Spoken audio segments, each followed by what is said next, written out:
अस्मद्गुरुपरमगुरून् यतिवरपूर्णो शयामुनं रामं पद्माक्षनाथषडजित्सेनेशरमारमापतीन् वन्दे बृन्दावनचरं वल्लवीजनवल्लभं जयन्ती सम्भवं धाम वैजयन्ती विभूषणं श्रीमान् वेङ्कटनाथार्य कवितार्के केसरी वेदान्ताचार्यवर्यो मे सन्निधत्तां सदा हृदि வஞ்ச பரசமயம் மாற்ற வந்தோன் வாழியே மண்ணு புகழ் பூதூரான் மனமுகப்போன் வாழியே கஞ்ச திருமங்கை உகக்க வந்தோன் வாழியே கலியனுரை குடிகொண்ட கருத்துடையோன் வாழியே செஞ்சொல் தமிழ் மறைகள் தெளிந்துரைப்போன் வாழியே திருமலை மால் திருமணியாய் சிறக்க வந்தோன் வாழியே தஞ்ச பரகதியை தந்தருள்வோன் வாழியே செந்தமிழ் தூப்புல் திருவேங்கடவன் வாழியே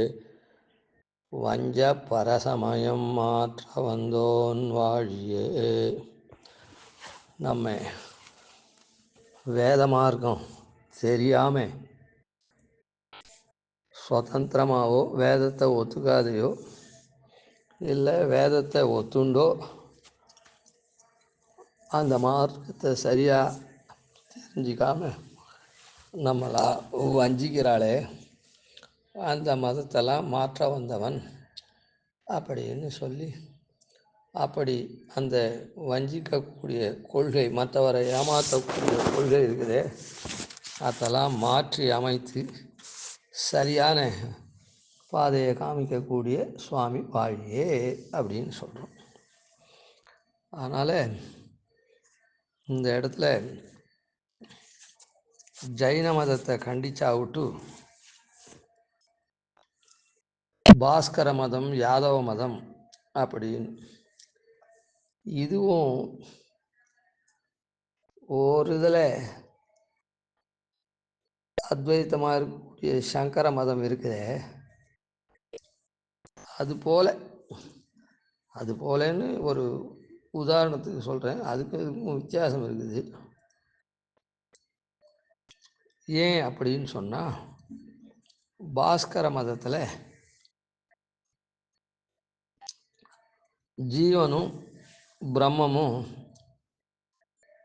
வேறுபடாத, அதாவது தனித்தனியாக இல்லாமல் ஒன்றாவே இருக்குது, வேறுபடாத நிற்கிறது. அப்போ ஜீவனும் பிரம்மமும் ஒன்று. அத்வைத்தி என்ன சொல்கிறா? சங்கர மதம் பிரம்மம் ஒன்று தான் அப்படின்னு. அதை போல தான் இதுவும் அதுக்காக அந்த அம்சத்தில் இதுவும் ஒரு அத்வைத்த மதம் போல தான் அப்படின்னு சொன்னது சரி. ஜீவனும் பிரம்மமும் வேறுபடாத ஒன்றாவே நிற்கிறது. இப்படி ஜீவனும் பிரம்மமும் ஒன்றா நிற்கிறது. அப்போது ஜீவனுக்கும் பிரம்மத்துக்கும் வேறுபடலைன்னா அபேதம் தானே. அந்த அபேதமாக இருக்கக்கூடிய தன்மை, ஒன்றாக இருக்கக்கூடிய தன்மை, பிரிவில்லாது இருக்கக்கூடிய தன்மை இயற்கையாக சுவாபாவிகமாக அமைஞ்சது. சரி, இப்போ வேறுபட்டு நிற்கிற மாதிரி பேதம் தெரியுதே. இப்போ நாமெல்லாம் இப்போ உடல்லாம் கொண்டிருக்கோம், ஜீவன் வேறுபட்டு நிற்கிற மாதிரி இருக்குதே. அந்த வேறுபட்டில் இருக்கக்கூடிய போல இருக்க அந்த பேதம் இருக்குதே, அது எதனால் ஏற்படுறது அப்படின்னா புத்தி, இந்திரியம், சரீரம் முதலிய உபாதின்னா காரணங்கள். பிரம்மமும் ஜீவனும் வேறுபட்டா போல தோன்றது அந்த பேதம் இருக்குது. இப்போது நம்மளாம் ஜீவன் மாதிரி இருக்கும். அது எதனால் அப்படின்னா புத்தி, இந்திரியம், சரீரம் இப்படியான உபாதி இருக்குதே. உபாதின்னா காரணம். அதை கொண்டு இந்த பேதம் ஏற்படுறது. அதே போல தான் ஜீவனுக்கும் அச்சேதனத்துக்கும் பிரம்மத்துக்கும் பேதம் அபேதம் ரெண்டும் இருக்குது. இப்போ ஜீவனுக்கு சொன்னோம். அதே மாதிரி அச்சேத்தன வஸ்துவுக்கும் அதுக்கும் பேதம் அபேதம்னு ரெண்டும் இருக்குது. அதுவும் சுவாபாவிகமாக அமைஞ்சது தான் அப்படின்னு நான் சொல்கிறேன். இப்போது இதுலேருந்து வைதிக மதம், வேதத்தை ஒத்துக்கிற மதம் எப்படி என்ன சொன்னோம், போக்தாவான ஜீவன், போக்கியமாக இருக்கக்கூடிய அச்சேதனம், சேத்தனம் அச்சேதனம், பிரேரித்தான்ற ஈஸ்வரன் மூணையும் இருக்கணும். அப்போ 3 வஸ்து மாதிரி இருக்கிறதே வேதம் சொல்கிறத 3ஐயும் தெரிஞ்சுக்கணும்னு, அப்போ தான் விடுபட முடியும்னு அதை மாதிரி இவ தெரிஞ்சுட்டு இருக்கா. அதான் அதனால் ஜீவனும் பிரம்மமும் வேறுபடாத இருக்குது. அது வேறுபடுற மாதிரி இருக்கிற அதான் அது அபேதமாக இருக்குது. வேறுபடுற மாதிரி இருக்கிறது அந்த பேதம் இருக்குது. அது புத்தி இந்திரியம் சரீரத்தினால தெரியறது. அந்த காரணத்தினால அதே அச்சேத்தனத்துக்கும் பிரம்மத்துக்கும் வேறுபாடு இல்லை. அது அது பேதமாகவும் தெரியறது. இதெல்லாம் சுவாபாவிகமாக வந்தது, இயற்கையாகவே அமைந்ததுன்னு சொல்கிறார். அப்போது இல்லை வைதிக மதம்னு எப்படின்னா இந்த 3த்தையும் ஒத்துண்டு 2த்துக்கும் பிரம்மத்துக்கும் இது ஜீவனுக்கும் அச்சேதனத்துக்கும் பேதமும் அபேதம்தான், பேதமும் இருக்குது, ரெண்டும் ஒத்துக்கிறா. ஆனால் வைதிக மதத்தில் சொன்ன தத்துவத்திரயம் இருக்குதே, சேத்தன அச்சேத்தன ஈஸ்வரன், அதை ஒரு மாதிரி காமிக்கிறாளோ இல்லை, அப்படி காமிச்சு அதுக்கு பேதமே கிடையாது, பேதமும் இருக்குது, அதெல்லாம் ரெண்டும் சுவாபாவிகமாக இருக்குது. யாதவ மதம் இருக்க, அந்த யாதவ மதம் என்னன்னா ஜீவனுக்கும் பிரம்மத்துக்கும் அச்சேதனத்துக்கும் உள்ள பிரம்மத்துக்கும் அதான் அவளை மாதிரியே தான், இது கொஞ்சம் வித்தியாசம் உள்ள பேதம் அபேதம் ரெண்டுமே இவாளும் என்ன சொல்கிறான்னா இயற்கையாக தான் இருக்குது அப்படின்னு யாதவ மதமும் அப்படி தான் சொல்கிறான். அதனால் இவாளும் 3 தத்துவத்தை ஒத்துக்கிறா.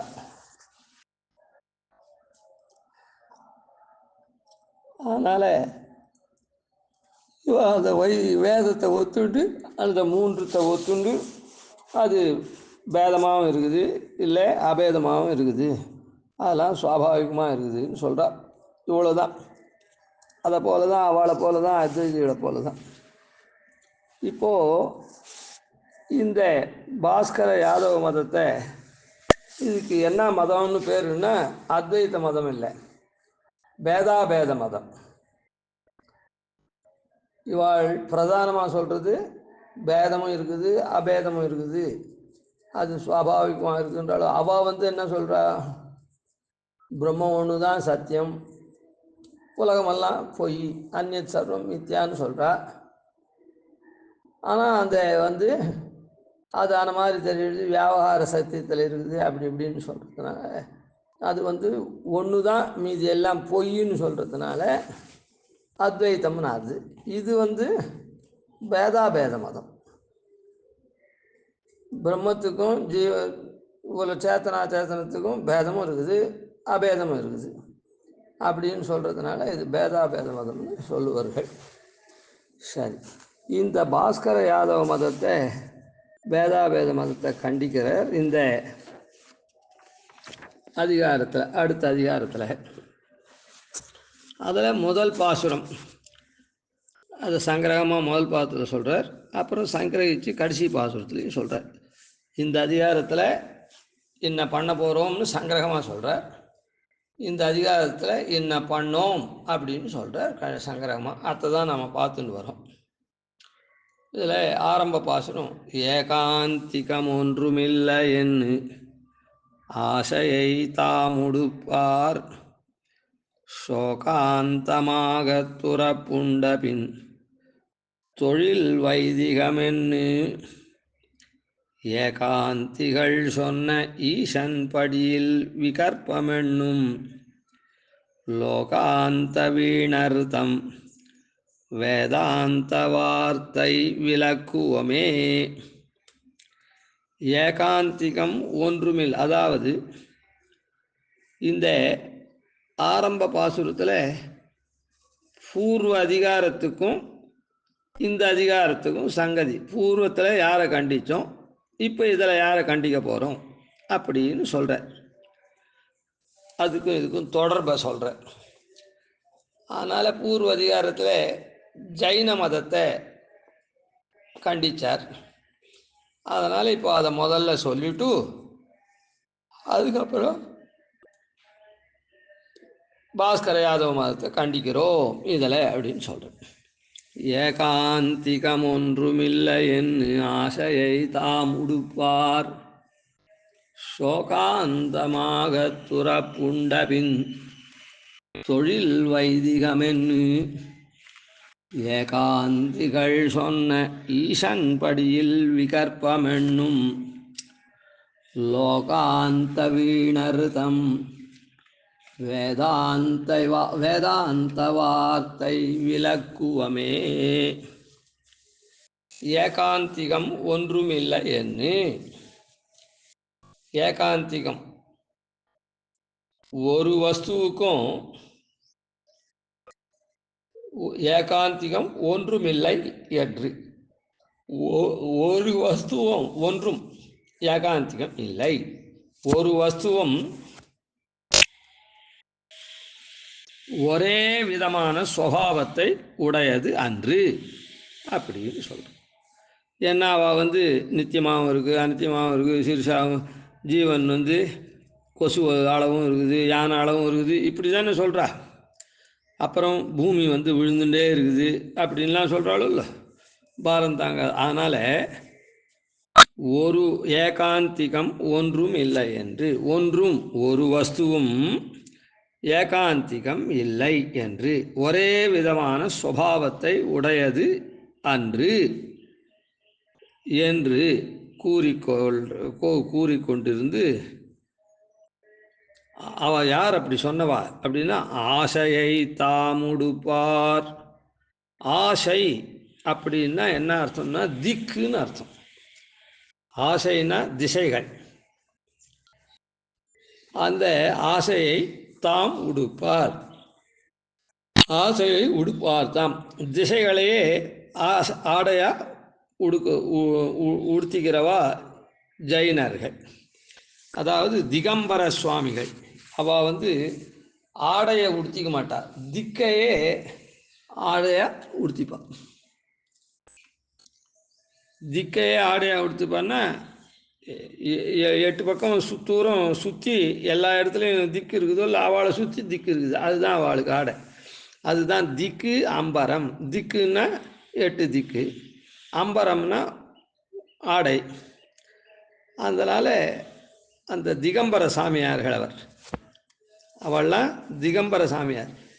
அங்கே முதல் பாட்டில் மயிர் பறிப்பார் அப்படின்னு சொல்லி அவளுடைய ஒரு விசித்திரமான ஒரு சுபாவத்தை சொன்னா போல, இந்த இடத்துலையும் அவள் திகம்பர சாமியார். அவளில் ஜெயினாளில் ரொம்ப உயர்த்தியான சாமியார்னா அவள் திகம்பர சாமியாராக தான், ஆடை இல்லாதவாளாக தான் இருப்பாள். அந்த ஆசையை தாம் உடுப்பார், திக்குகளையே ஆசையாக உடக்கூடிய அந்த ஜைனர்கள் எந்த வஸ்துவும் ஒரே விதமான சுபாவம் இல்லைன்னு சொல்லிட்டு, அப்புறம் நாம் கண்டித்தவில்லை. அவ சோகாந்தமாக துறப்புண்ட பின், சோர்வையே முடிவாக பெற்று நம்மால் கண்டிக்கப்பட்ட பின் அவளை விளக்கப்பட்டா விட்டு ஜைனர்களை விளக்கியாச்சு. அதுக்கப்புறம் தொழில் வைதிகமென்னு அந்த ஜைன மதத்தை, அவைதிகமான ஜைன மதத்தை இது பண்ணா விட்டு வைதிகம் தொழில் என்று, வைதிகம்னா வேதத்தை விசாரம் பண்ணுறது தான் தொழில், எங்களுக்கு காரியம் அப்படின்னு சொல்லி உறுதியாக இருக்காளே, நாங்கள்லாம் வைதிகாள், அவனை போல அவைதிகனன்னு லௌகிகனன்னு அப்படின்னு சொல்கிறாளே, தொழில் வைதிகம் என்ன, நாங்கள்லாம் எப்படி வேத விசாரம்தான் எங்களுக்கு தொழில் அப்படின்னு பிரதிஜை பண்ணிட்டு ஏகாந்திகள் சொன்னா. ஏகாந்திகள் அவள்லாம் அவள் வேதம்தான் எங்களுக்கு விசாரிக்கிறது தொழில் அப்படின்னு சொல்லிட்டு, அப்போ வேத விசாரம் பண்ணுறோன்னா அந்த வேதத்தெல்லாம் அறிந்தவாள் இருக்காளே, வியாச பராசராதிகள்லாம் இருக்காளே, அவள் சொன்னபடி தானே இவாளும் சொல்லணும். அப்படி இல்லாமல் ஏகாந்திகள் சொன்னா, ஏகாந்திகள் அப்படின்னா பிரம்மத்தை ஏகரூபமாக பார்க்குறவா,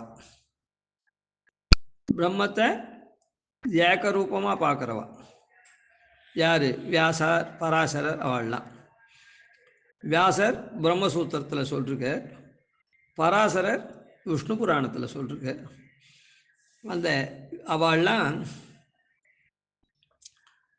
பிரம்மத்தை மாறுதல் இல்லாத எப்பவும் ஒரே மாதிரி இருக்குது பிரம்மம் அப்படின்னு சொல்கிறா அவள்லாம் ஏகாந்திகளா. ஆனால் இவா தொழில் வைதிகம்னு நாங்கள் எங்களது வேதத்தை விசாரம் பண்ணுறதே தான் எங்களுக்கு தொழில் அப்படின்னு சொல்லி அவள் ஏகாந்திகள் சொன்ன ஈசன் படியில் விகற்பம் என்னும் அந்த வியாச பராசராதிகள்லாம் பிரம்மம் எப்பவும் ஏகரூபமாக ஒரே மாதிரி இருக்குது, மாறுபடாமல் இருக்குது அப்படின்னு சொன்னதன் ஈசனுடைய பிரம்மத்தினுடைய ஸ்வரூபத்தில் இவ என்ன பண்ணுறா? விகல்பமென்னும், அதாவது ஒரு வகையில் பிரம்மம் பேதமாக இருக்குது, பிரம்மமும் ஜீவனும் பேதமாக இருக்குது, பிரம்மமும் அச்சேதனமும் பேதமாக இருக்குது. இன்னொரு வகையில் பிரம்மமும் ஜீவனும் அபேதமாக இருக்குது. அதே மாதிரி பிரம்மமும் அச்சேதனமும் அபேதமாக இருக்குது அப்படின்னு சொல்கிறார். ஈசன் படியில் விகற்பமென்னும், அதாவது பேதம் அபேதம் அப்படின்ற முரண்பட்ட அம்சங்களை விகல்பம் இப்படியும் இருக்குது. விகல்பம்னா என்ன அர்த்தம்னா இப்படியும் அப்படியும் அப்படின்றது. விகல்பம்னா இதுவும் அதுவும். அதனால் ஒன்றும் இல்லை. இப்போது ஒரு ஊருக்கு போகிறதுக்கு இந்த பஸ்லையாவது போகலாம் அந்த பஸ்லையாவது போகலாம் அப்படின்றது விகல்பம். அதாவது விகல்பம்னா இப்படியாவது அப்படியாவது, இதனால் தான் போக முடியும் இதனால் போக முடியாதுன்னு இல்லை. அப்படி இருந்ததுன்னா அது மாறுபாடு இருக்குது. இப்படியாவது அப்படியாவது அப்படின்றது தான் விகல்பம். விகல்பம் என்னும் லோகாந்த வீணர்த்தம், லோகாந்தம் உலகத்தில் அவள் வீணர்களாக போயிட்டா. வீணர்கள்னால் என்ன? ஒன்றும் பிரயோஜனம் இல்லாத போயிட்டா. அதாவது பிரயோஜனம் இல்லாத ஏன் போயிட்டா?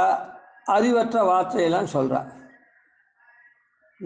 அறிவோட வார்த்தை சொன்னாக்கா வியாசர் பராசரர் ஏகாந்திகள் சொன்னாலே பெருமாளை ஈஸ்வரனை ஒரே படியாக மாறுபாடற்றவன்னு சொன்னாலே அவள் படியில் சொன்னால் அது பிரயோஜனவத்தாக இருக்கும்.